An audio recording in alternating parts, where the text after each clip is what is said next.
ಹುಣಗೂರಿಂದ ಬರೀ 15 ಕಿಲೋಮೀಟ್ರ್ ಆಗುತ್ತೆ. Shimsha road current project ತಯಾರಾಗದಂಥ ಶಿಂಷಾಗೆ ಹೋಗೋ ರೋಡ್ ಇದು. 76 ಕುಂಟೆ ಜಾಗ, ಒಳ್ಳೆ ಭೂಮಿ, ತುಂಬ ಚೆನ್ನಾಗಿದೆ. ಕಲ್ಲು ಭೂಮಿ, ಕೆಂಪು ಮಣ್ಣು, ಜೇಡಿ. 40 ತೆಂಗಿನ ಮರ ಇದೆ. 40 ತೆಂಗಿನ ಮರ ಇದೆ. ಒಂದು ಬೋರು ಇಟ್ಟು ರೇಷ್ಮೆ ಕಡ್ಡಿ ತೋಟ. 76 ಕುಂಟೆ ರೇಷ್ಮೆ ಕಡ್ಡಿ ತೋಟ. ಒಂದು ಬೋರ್ ಇದೆ. ಇದು ಟಿ ಸಿ ಕೂಡ ಇದೆ.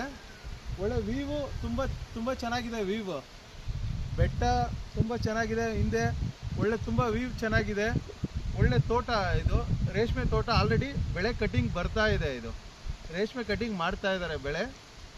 ತುಂಬ ಚೆನ್ನಾಗಿದೆ. ಬೆಂಗಳೂರಿಂದ ಸುಮಾರು ಒಂದು 85 ಕಿಲೋಮೀಟ್ರ್ ಆಗುತ್ತೆ.